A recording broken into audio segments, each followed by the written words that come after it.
Mesdames et messieurs, votre présence aujourd'hui dans cette salle est la preuve de votre courage et de votre indépendance d'esprit. Car dès ce jour, on vous traitera d'extrémistes, de droite, de fascistes, de réactionnaires, d'imbéciles et d'esprits obtus. Vous allez aussi probablement être fichés. Et c'est exactement cela qui vous donne, à mes yeux, une si grande valeur. En effet, vous ne vous laissez prescrire par personne avec qui vous avez le droit de vous rencontrer et qui vous avez l'autorisation d'écouter. Lorsque j'ai décidé récemment de me rendre à Cologne, toute la presse suisse, dégoulinante de sentiments politiquement corrects, a titré « Freysinger va s'adresser à des extrémistes de droite ». Eh bien, si vous étiez d'extrême droite, il vous faudrait quitter la partie gauche de cette salle et vous masser en face. Cela pourrait cependant s'avérer impossible, tant votre paralysie du côté gauche empêcherait probablement tout mouvement brusque à droite. Chers amis, vous pouvez vous imaginer combien j'ai été abasourdi de lire que Jürgen Elsässer était un extrémiste de droite, lui qui vient de la social-démocratie.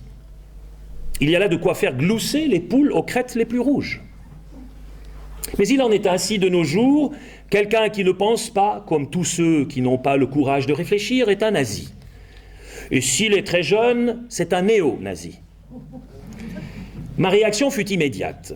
Dans la minute qui suivit, j'avais commandé mon billet d'avion afin de m'en aller parler à ce lointain public allemand avide de démocratie et de liberté. C'était pour moi une question de principe.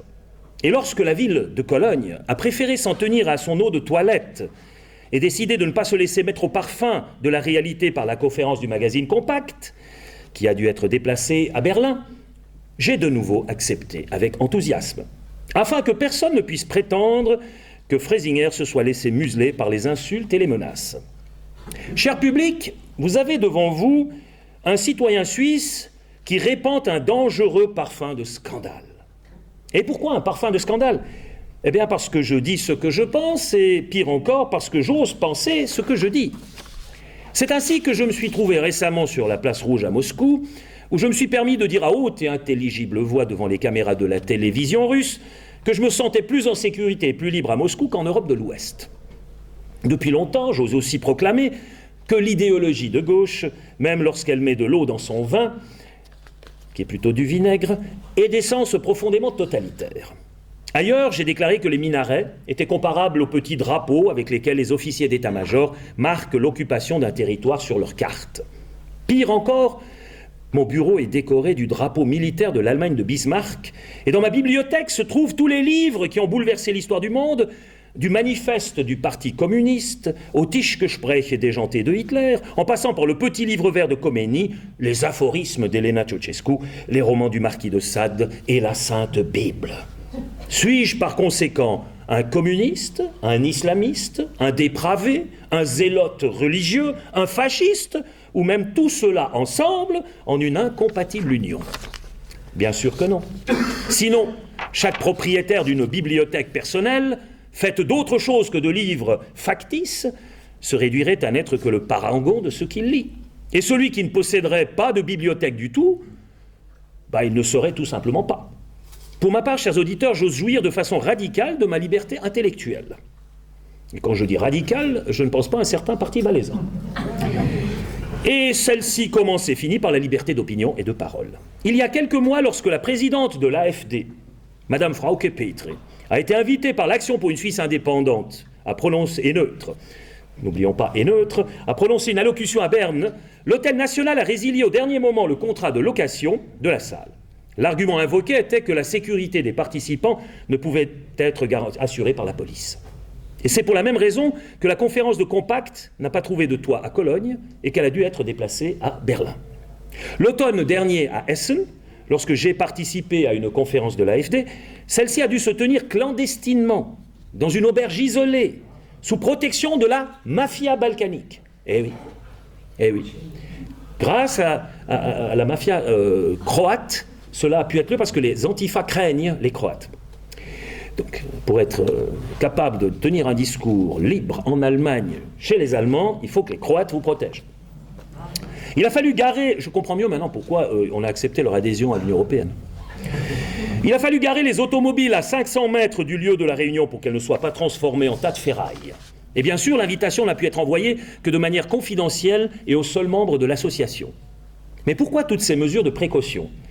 Et parce que désormais, les bandes de casseurs subventionnés du mouvement Antifa font en sorte que personne ne puisse se rassembler dans le domaine public à moins de brandir l'international en levant le poing gauche. Cela fonctionne ainsi. Dès qu'un rassemblement est annoncé, tous les participants potentiels sont arrosés préventivement d'un flot d'insultes destinées à les dissuader de s'y rendre. Si ce n'est pas suffisant, on brandit la menace de contre-manifestations violentes, ce qui contraint la police à interdire le rassemblement pacifique sous prétexte de ne pas être en mesure d'assurer la sécurité des participants. Au tempora o mores. C'est ainsi que la novlangue de George Orwell est en train de devenir réalité. Dans son roman 1984, on peut lire que la guerre, c'est la paix, que la liberté, c'est l'esclavage. Eh bien, dans l'Europe d'aujourd'hui, cela devient le fascisme de gauche, c'est de l'antifascisme. Ou bien la violence de gauche, c'est de la pédagogie appliquée. Il existe aussi de nombreuses autres variétés de ce type de perversion linguistique, comme « pour remettre les idées en place, rien ne vaut les points de gauche sur des mentons de droite ». Ou la liberté d'expression, c'est de l'extrémisme de droite. Ou encore, il est courageux de se taire et lâche de parler. Voilà qui transforme la lâcheté en courage. Impossible de s'y retrouver dans toutes ces salades. Chers auditeurs de l'extrême démocratie, tout cela existait déjà dans les années 30, tristement connues. À la différence que les fascistes d'aujourd'hui se nomment paradoxalement Antifa. C'est comme si les sections d'assaut de Hitler, les fameuses chemises brunes, s'étaient faites passer pour de braves scouts dotés de l'esprit jovial du hamster. Les gentils Antifa pensent comme des fascistes, agissent comme des fascistes, haïssent à la manière des fascistes et se considèrent pourtant comme des antifascistes. Ne pouvant pas se combattre eux-mêmes, ce qu'exigerait la logique la plus élémentaire, ils se sont construits un ennemi issu de leurs fantasmes contre lequel ils agissent avec une brutalité extrême. Tous ceux qui osent encore parler de valeurs, d'identité, de responsabilité, de noblesse d'esprit, d'honneur, de fidélité et de patriotisme doivent être réduits au silence. Et s'il faut pour cela leur infliger quelques bosses ou échymoses, ce n'est pas si grave puisqu'il est salutaire de cabosser ceux qui refusent de changer d'opinion. Voyez comment la violence peut être cool lorsqu'on l'utilise au nom du bien. Il y a toutefois encore d'autres dérives aberrantes à relever. En France, l'essayiste et écrivain Éric Zemmour a été condamné par un tribunal parce qu'il critiquait la prolifération de ghettos ethniques et sociaux dans les banlieues, préconisait la priorité nationale et affirmait que la majorité des dealers en France étaient des Africains ou des Arabes, ce qu'il pouvait démontrer aisément sur la base de chiffres officiels. Conclusion, dire la vérité est désormais pénal. La vérité est coupable d'être ce qu'elle est, la vérité. Seul le mensonge est absous puisque lui, au moins, est utile à l'instauration d'un totalitarisme insidieux et sans visage. Je ne peux de toute façon que confirmer sur la base de statistiques de mon canton d'origine, où je fonctionne entre autres comme ministre de la Sécurité publique, que dans mes prisons se tiennent plus de 70% de criminels importés ne disposant pas du passeport suisse. Dans 2 cantons voisins, ce pourcentage dépasse même les 80%, et aux dernières nouvelles, à Genève, c'est plus de 90%. Si l'on réalise que le coût le plus modeste d'une journée de prison est environ 300 francs, et c'est le prix politique, et qu'il peut monter en cas de mesures complémentaires jusqu'à 1500 francs par jour, on comprend que les citoyens croulant sous le poids des impôts ne peuvent que souhaiter ardemment l'expulsion des criminels récidivistes vers leur pays d'origine. Et pourtant, presque personne n'ose plus proclamer ouvertement son mécontentement depuis que les dirigeants et les médias de l'Union européenne aux ordres de l'OTAN répriment les derniers esprits libres par l'opprobre public et les tribunaux. Le sort de personnalités comme Julian Assange et Edward Snowden est révélateur de cette évolution. Quand les intérêts majeurs du lobby américain de l'armement sont en jeu, on ne plaisante plus. Celui qui s'écarte de la ligne officielle est qualifié de traître et risque d'être condamné à la prison à vie. Or, Snowden est-il un mauvais Américain et un traître parce qu'il a révélé à quel point son pays est devenu l'otage d'une mafia sans scrupules qui répand la mort et la ruine, non seulement partout dans le monde, mais également en Amérique. Il suffit de considérer la paupérisation croissante de couches sociales toujours plus nombreuses aux États-Unis même, précisément ceux qui ont voté Trump, à la violence qui y règne et au fait que plus de prisonniers végètent actuellement dans les prisons de ce pays que du temps du goulag en Union soviétique pour s'en convaincre. Et c'est ce modèle inhumain, ce système schizophrène, que nous autres Européens devrions adopter servilement sans opposer la moindre résistance. Nous faut-il, en bon laquais du lobby des armes américains, continuer d'accepter la mise sous coupe réglée de nos banques et la déstabilisation de notre société par l'invasion massive venant du Sud, organisée sciemment par les satrapes de l'OTAN? Devons-nous fermer les yeux sur la façon dont nos traditions sont systématiquement bafouées, nos institutions sociales pillées et notre sécurité sacrifiée? Je réponds avec force et conviction qu'il est temps de réagir, qu'il faut stopper ce cercle vicieux de la décadence. Et je suis prêt à en payer le prix, bien que la vérité n'ait pas de prix. En tout cas, pas d'autre prix que toutes les brimades que moi et ma famille avons dû subir durant de nombreuses années, comme l'incendie criminel de ma maison, les pires injures et diffamations, les crachats au visage et le harcèlement moral continuel. Même en Suisse, où l'on peut pourtant, heureusement, encore devenir ministre si l'on est capable de résister aux pressions. Or, si une telle chose est possible, c'est parce qu'en Suisse, c'est le peuple qui élit les membres des gouvernements cantonaux et qui l'élit parfois de manière surprenante, un énergumène à queue de cheval qui ose encore dire ce qu'il pense et se permet de dénoncer les mensonges de certaines élites dévoyées. La masse silencieuse le soutient, cet énergumène, parce qu'il exprime ouvertement ce que le simple citoyen n'ose même plus penser, de peur de penser trop fort, ou alors seulement sous la couette, comme s'il écoutait Radio Londres du temps d'Hitler. La vérité, c'est que l'Union européenne est une construction de l'esprit, une concrétisation du Gestel de Heidegger, un dispositif bureaucratique et centralisateur qui, malgré ses directives et ses interdictions, son pharisianisme, son éloignement de la réalité, ses préjugés idéologiques, ne rend en aucun cas ses citoyens meilleurs, comme la plupart des médias le prétendent. Au contraire, ce système a pour but de les déshumaniser et d'en faire des sujets dociles d'un Brave New World dans lequel ils se dissolvent collectivement en tant qu'individus. Tous ceux qui ne veulent pas prendre connaissance de cette réalité préfèrent se laisser séduire par une belle et trompeuse façade plutôt que de plonger courageusement dans le fameux terrier du lapin blanc d'Alice au pays des merveilles. Ils se contentent du petit écran dans leur salon au lieu de jouer le rôle principal dans la réalité de leur vie vécue. D'ailleurs, en ce qui concerne la vérité, la chose n'est pas si simple. Les gens aiment répéter qu'ils sont pour la vérité. Tout le monde est pour la vérité, mais très peu la supportent. D'où la réceptivité des gens pour des informations mensongères bien présentées. Il ne faut donc pas s'étonner que Trump trompette des choses qu'il ne pense pas vraiment, et qu'Hillary taise prudemment ce qui pourrait en dire long et remplir bien des volumes. Il s'agit en effet uniquement de cultiver l'apparence, de produire du spectacle, et d'agiter les paillettes scintillantes d'un déguisement trompeur jusqu'à ce que la vérité soit broyée par ce moulin de superficialité jusqu'à n'être plus que poussière. En ce qui concerne Hollande, on ne sait pas s'il lui arrive de raisonner, car personne n'est en mesure de changer d'avis aussi rapidement sans remettre en question la pensée elle-même. Prétendre simultanément que Poutine est un dangereux criminel qui devrait être traduit devant un tribunal international et un partenaire avec lequel il faut absolument traiter requiert un cerveau particulièrement entraîné à pousser le paradoxe jusqu'à l'absurde.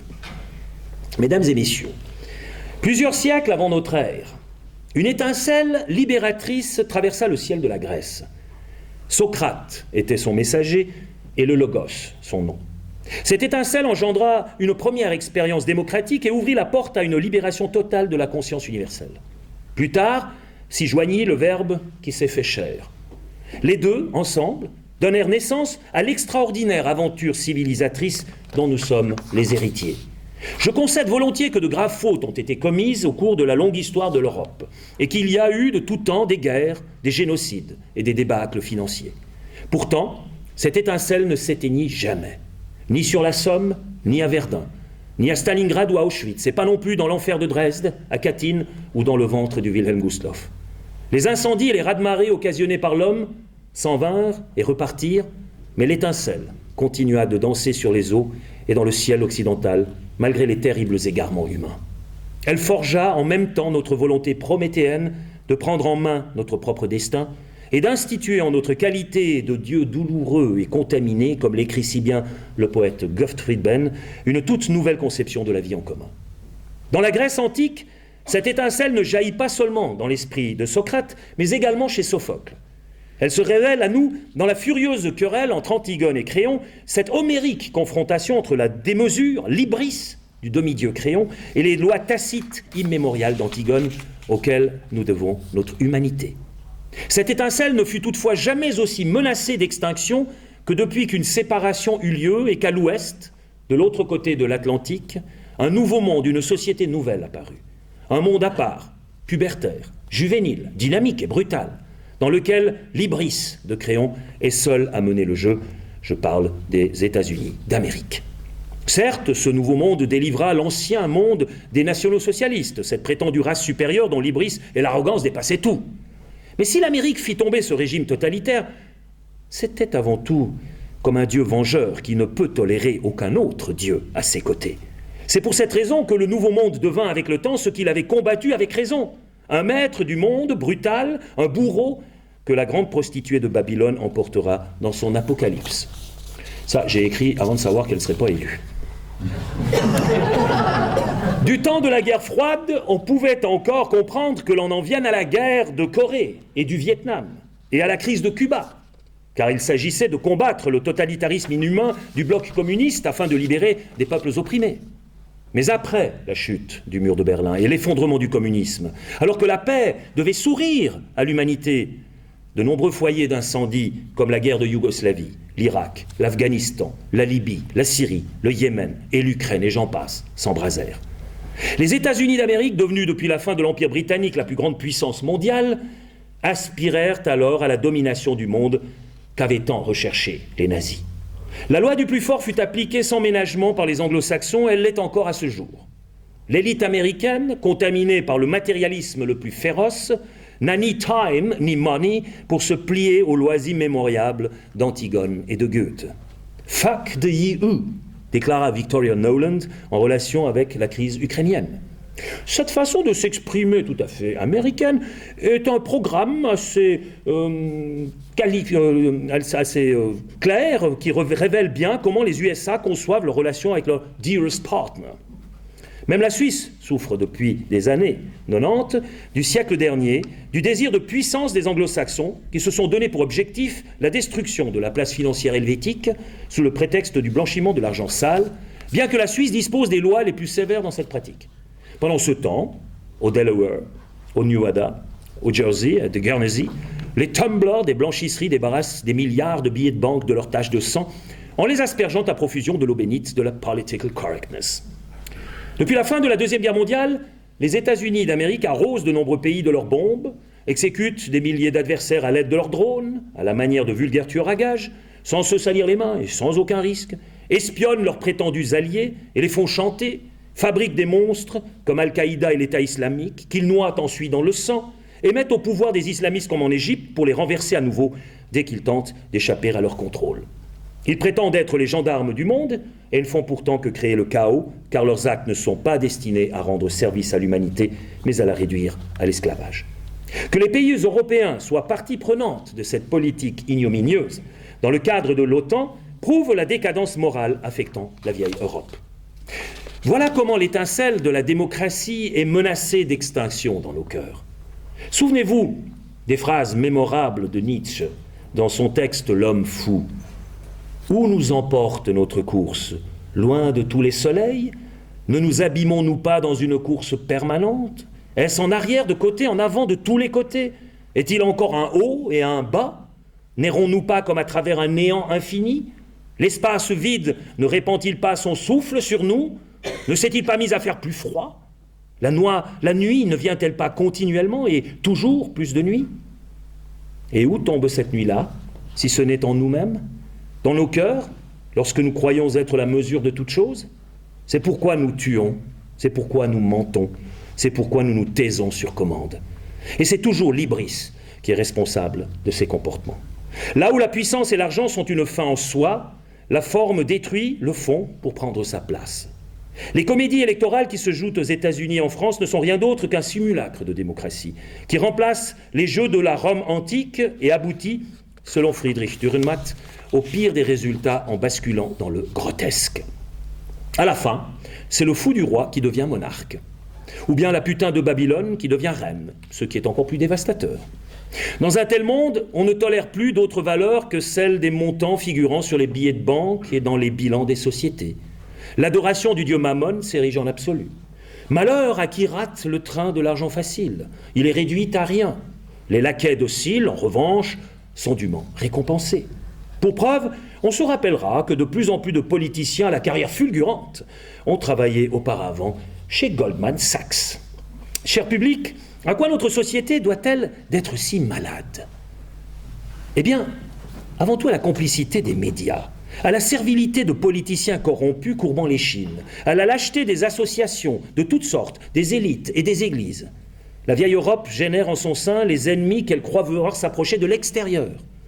Si l'islamisme se répand en force chez nous, c'est parce que nous sommes devenus faibles, parce qu'à la grossière violence des intégristes d'une part, et la lente mais continuelle islamisation par les fondamentalistes d'autre part, nous n'avons plus rien d'autre à opposer qu'un grand vide spirituel. Ce vide spirituel invite la barbarie à venir occuper le néant que nous avons créé, car la nature a horreur du vide et se dépêche de le combler par ce qui produit la plus grande pression, la densité féroce du dogmatisme. Par indifférence et par paresse, nous avons détruit nos frontières, nos identités nationales et notre solidarité, pour les remplacer par toujours plus de confrontations internes et un chaos grandissant. 1000 déserts vides et froids, selon l'expression de Nietzsche, ne constituent pourtant pas un espace de liberté, mais une immense prison dans laquelle seuls les plus forts ont une chance de survie. Et nous en sommes nous-mêmes coupables, personne d'autre. Tandis que nous courons aveuglément après nos bonnes résolutions et nos intentions louables, l'islamisme impose brutalement sa feuille de route parce qu'il a un but et qu'il s'apprête à tout soumettre à ce but. Autant vous que moi, et nos valeurs et nos droits.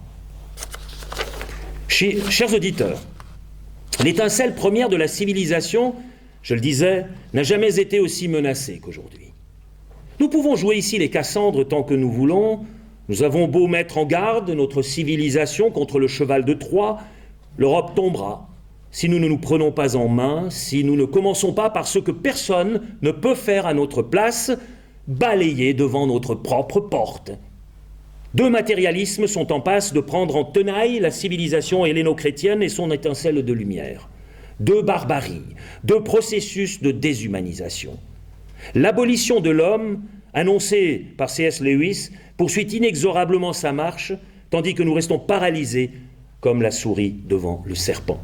Il suffirait pourtant que l'étincelle cachée sous la cendre soit ravivée pour que nous reprenions vie et courage. Cette étincelle luit encore actuellement dans le pays d'où je viens, la Suisse. Toute la première partie ici n'a servi qu'à faire ensuite de la pub pour notre Helvétie chérie. Elle est certes également menacée par la lâcheté et la soumission sévissant parmi certaines élites, mais elle a jusqu'à présent survécu parce que les citoyens suisses ont su éviter, depuis toujours, les concentrations de pouvoir et le risque de perversion de la gouvernance qu'elle représente.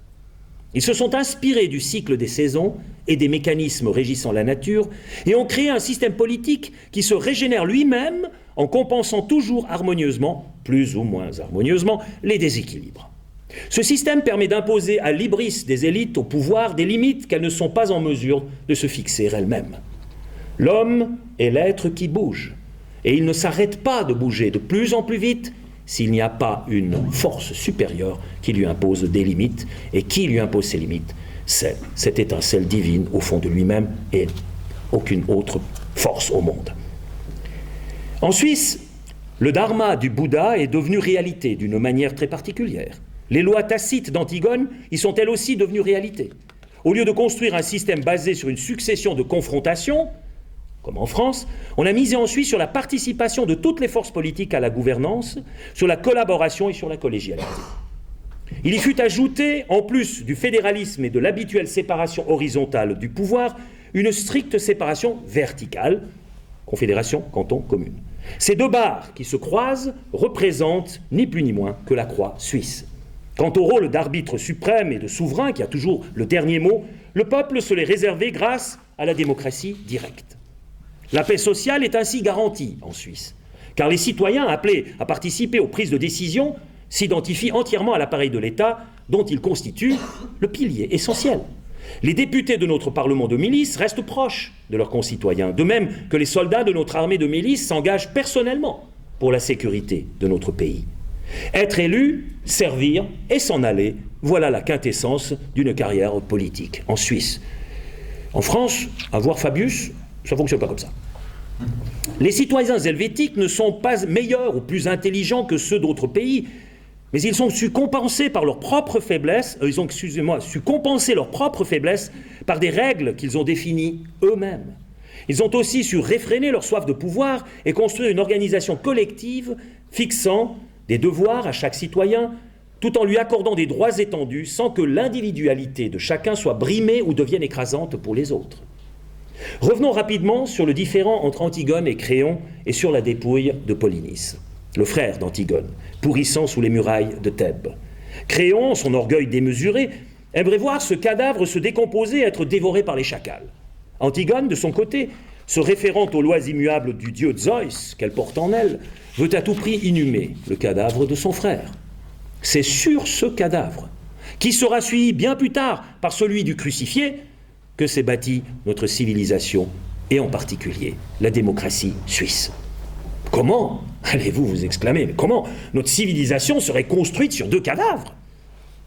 Pas sur les cadavres eux-mêmes, mais sur leur inhumation. Car l'inhumation des morts implique le pardon et le renouveau. Aussi longtemps que le cadavre de Polynice se décompose au soleil, la pourriture subsiste dans le cœur des vivants et de la société. Le principe de mort émanant du cadavre se répand aussi sur le monde des vivants. C'est à cause de cela que meurt Émone, le fils de Créon, et Antigone à la fin de la tragédie de Sophocle. L'inhumation des morts, particulièrement la mise au tombeau du Rédempteur, signifie également une ouverture sur l'éternité. Sans le vendredi saint, pas de Pâques. Sans inhumation, pas de renouveau ici-bas, ni de vie éternelle dans l'au-delà. Or, si le modèle suisse représente un remède pour notre civilisation à la dérive, c'est précisément parce qu'en Suisse, on ne traîne pas indéfiniment les cadavres avec soi, mais qu'on les enterre immédiatement, afin de ne pas causer de nouvelles souffrances. La Suisse est le modèle de référence de l'ars vivendi, de l'art de vivre. L'islam, par contre, est un ars moriendi, un art de la mort. On y tue et on y périt sans cesse de mort brutale, parce que les crimes d'honneur et la vendetta sont des éléments constitutifs de sa vision du monde. Voilà pourquoi le monde islamique ne trouve jamais de repos. Voilà pourquoi il y aura toujours des attentats suicides dont les victimes sont en grande majorité, je le concède, les musulmans eux-mêmes. Pour ce qui concerne notre propre monde prétendument moderne, c'est-à-dire athée et matérialiste, la situation n'est guère plus reluisante. Il y est seulement de plus en plus difficile de constater une différence entre la vie et la mort dès lors que les morts vivants sont en train de prendre le dessus. C'est d'ailleurs ce que disait Murray, cher djihadiste, vous ne pouvez nous vaincre car nous sommes plus morts que vous. Il y aurait pourtant une troisième voie entre le nihilisme occidental grandissant qui relativise toutes les valeurs et le dogmatisme étroit des islamistes. Paradoxalement, c'est la Russie d'aujourd'hui qui semble nous montrer le chemin, elle qui ne fait pas seulement contrepoids aux USA parce qu'elle représente une grande puissance concurrente, non, mais parce que sa démarche sociétale est de plus en plus en accord avec le dharma et qu'elle oppose à l'hybris des anglo-saxons l'humilité du monde orthodoxe. La Russie se défend actuellement avec passablement de succès, il faut l'avouer, contre la politique d'expansion destructrice de l'hybris américaine. Si elle devait être vaincue, croyez-moi, cela sonnerait le glas de notre civilisation. Une civilisation qui nous a appris à transcender nos instincts bestiaux et à nous élever au-dessus de nous-mêmes. Une civilisation qui a fourni des réalisations remarquables, aussi bien dans le domaine technique que dans le domaine artistique. Songeons aux 3 tentations du Christ dans le désert. Lorsque le diable l'enlève et le transporte sur une montagne, il y a d'abord la tentation économique, transformer les pierres en pain. La tentation technologique, sauter dans le vide et être sauvé par des anges. Et la tentation politique, se prosterner devant le diable pour devenir maître du monde. Le Christ résiste à toutes les 3, car son pouvoir est autre. Devant lui, les plus belles fleurs rhétoriques du démon se fanent. Or, ces 3 tentations sont précisément les hérésies actuelles auxquelles la société européenne moderne a succombé. Notre croyance en la toute-puissance de l'économie et de la technologie, en combinaison avec notre soumission à une concentration de pouvoir se suffisant à lui-même, nous mène vers l'esclavage et la déshumanisation. Ce qui nous attend, c'est une existence passive au service de demi-dieux autoproclamés qui, à mesure qu'ils croient soumettre la nature, deviennent ses esclaves, comme C.S. Lewis l'a très justement décrit dans son essai « The Abolition of Man ». La liberté que nous apporte le Christ est tout autre. Elle ne connaît pas de frontières et ne pose pas de conditions. Elle est créatrice d'harmonie et se fonde respectueusement sur les enseignements de la nature. Elle ne fleurit nulle part ailleurs que dans le cœur aimant des hommes.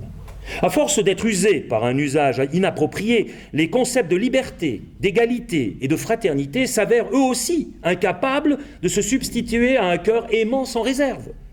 En effet, la liberté sans amour du prochain dénature la fraternité par l'individualisme et le matérialisme et corrompt l'égalité par l'envie et la jalousie. Pour que notre humanité ne soit pas prise en tenaille entre deux extrêmes, entre deux matérialismes, nous devons revenir à nos valeurs essentielles et combler le vide qui s'est formé dans nos cœurs. Thucydide, lui aussi un penseur de la Grèce antique, nous fait savoir par-delà les siècles que la force d'une cité ne réside ni dans ses murs, ni dans ses navires de guerre, mais dans le caractère de ses habitants. Or, ce n'est pas faire preuve de caractère que de vouloir plaire à tout le monde, de s'incliner devant les puissants et d'accepter que n'importe quel comportement déviant puisse devenir la norme. Avoir du caractère, c'est résister à la superficialité, à la facilité, à la vulgarité. C'est ne pas se considérer comme des dieux, simplement parce que nous avons fait tomber le Dieu de nos pères de son socle. C'est devenir des êtres humains, humains à part entière. Or, qu'est-ce qui nous aidera à retrouver cette voie vertueuse ? Ce sont les lois tacites, immémoriales en nous. C'est ce fameux Zeus en nous dont parle Antigone. C'est l'étincelle d'éternité cachée au plus profond de notre âme et qui pourtant la dépasse infiniment. Seule cette étincelle divine nous rend vraiment libres parce qu'elle échappe à tout contrôle et qu'elle ne dépend ni du temps ni de l'espace. Au lieu de chercher à dominer la nature, il vaut bien mieux la considérer comme l'ont fait les Suisses, la considérer comme un partenaire, comme le giron fertile dont nous sommes issus et qui reflète notre identité depuis que nous sommes sur cette terre. Et nous y retournerons à cette terre. Nous devons renoncer à tout vouloir réaliser simplement parce que c'est techniquement possible, mais nous imposer nous-mêmes des limites.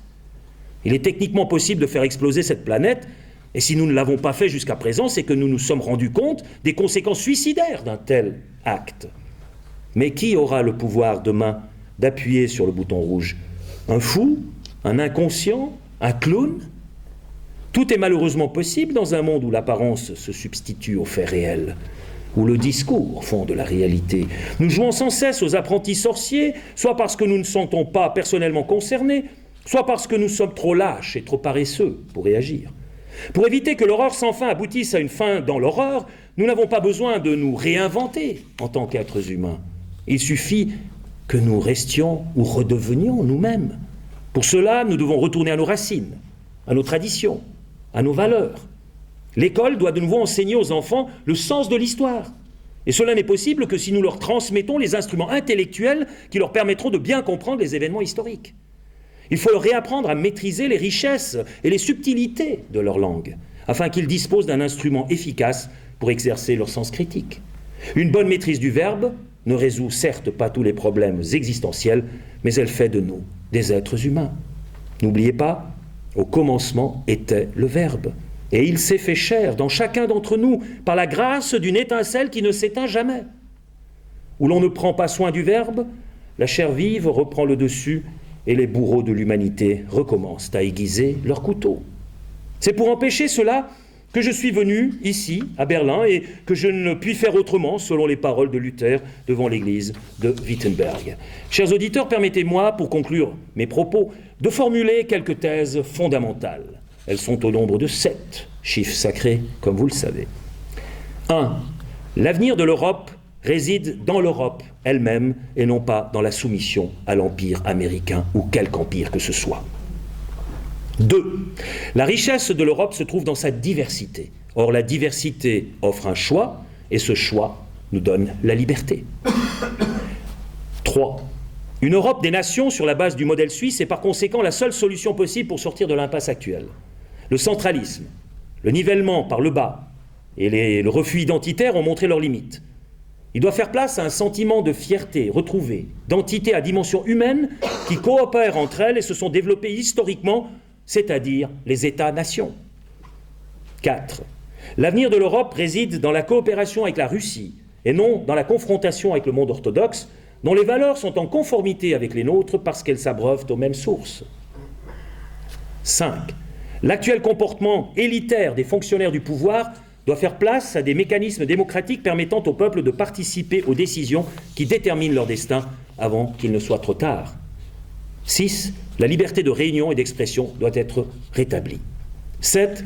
La culture, l'histoire et les valeurs de notre civilisation occidentale doivent de nouveau être enseignées et respectées afin que l'Europe retrouve son âme et ne tombe pas de plus en plus bas jusqu'à devenir le parking du supermarché mondialisé. Terme que j'ai piqué à Slobodan Despot. Cher public, ces 7 thèses ne sont ni révolutionnaires ni tombées du ciel. Elles constituent tout simplement un retour aux valeurs intrinsèques de notre civilisation plurimillénaire. Elles nous montrent la voie vers un avenir empreint de dignité. Vive la liberté, merci de votre attention.